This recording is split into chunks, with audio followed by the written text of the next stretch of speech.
I think the beautiful thing about cycling and talking is you're not staring at each other, and it's not forced, and if there is a bit of silence, that's okay because you're looking at things, and so it just feels like a really beautiful place. I've just had the best conversations on bikes. Hello, I'm Katy Roberts, and I'm going to be talking about my cycle around the coast of the UK, which I did last year in order to raise awareness of mental health and suicide. I lost my dad to suicide when I was 17. It was a bit of a shock, so I think it was back in a time where there wasn't the tools to talk about it. So I didn't quite know what to do or how to help. And I think over the years, something was sort of growing for me to do something. I think my love of cycling also was growing, and I think this felt like a good way to raise awareness and also to raise some money.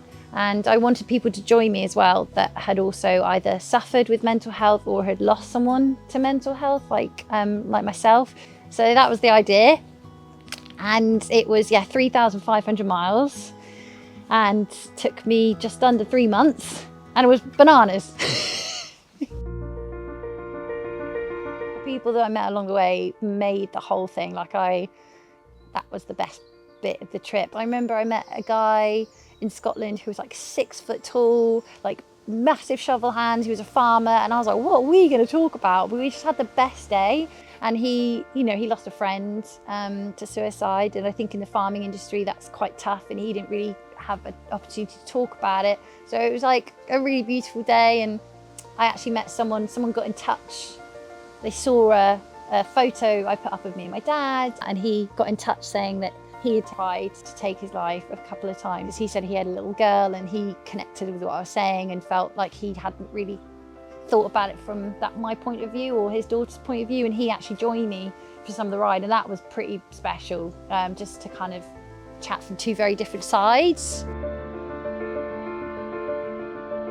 I really am a massive advocate now for getting outside and also seeing that the world, I think you get in your own head sometimes, and I think seeing the world is actually a much bigger place, and there's so much beauty, and there's also other people going through stuff. It kind of opens up your everything a bit more. And this is something I've got to be careful of, because I don't want to say get on your bike, it will solve everything, but it helped me. I've had therapy, I've tried therapy, but it didn't work necessarily for me. But for me, I found just being outside in nature and doing some sort of activity, and I call it, I try and say movement, because actually sometimes if you say sport, freaks people out, and actually you can go for a walk, go for a paddle, go dip in the sea, and I always feel better. The ride was just about getting outside. Even if you're feeling a bit crap, it always makes you feel better.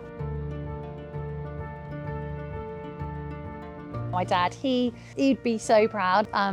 I get sometimes worried that I didn't want the way he died to define him, because sometimes that's all I talk about, and actually he was a person and he was awesome. He was very funny, very silly. He was really good at fixing things. He could pull a car apart and put it back together.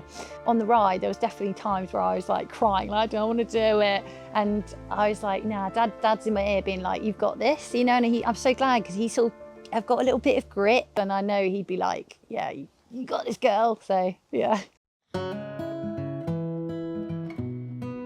The first half of the journey, I want this to be over. Oh my God, I'm wet and I'm cold, and I want my bed and I want my comforts. And then on the way back down, I didn't want it to end. I was like, I love this life. I want to keep going. I want to be on my bike all the time. So I was in a really strange mindset of I just didn't want it to end. I had the most incredible chats, and I felt so proud and purposeful. And then I was a bit sad that it was all coming to an end.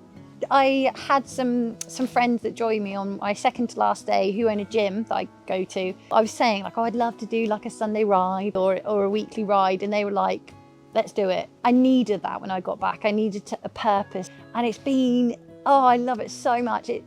It's my favourite day of the week. I look forward to it. I now ride with they're all my best mates. I didn't really know a lot of them before. So I've been doing my ride leadership. So I've done my road leadership, and then I've done my off-road now, because so I'm actually doing a women's only introduction to bikepacking weekend in April. If I can help get people on bikes outside having a good time, you know, and in turn that helps their mental health. That's job done. So yeah, if it goes well and people want it, then yeah, more bikepacking weekends, more biking, more everything. Yeah.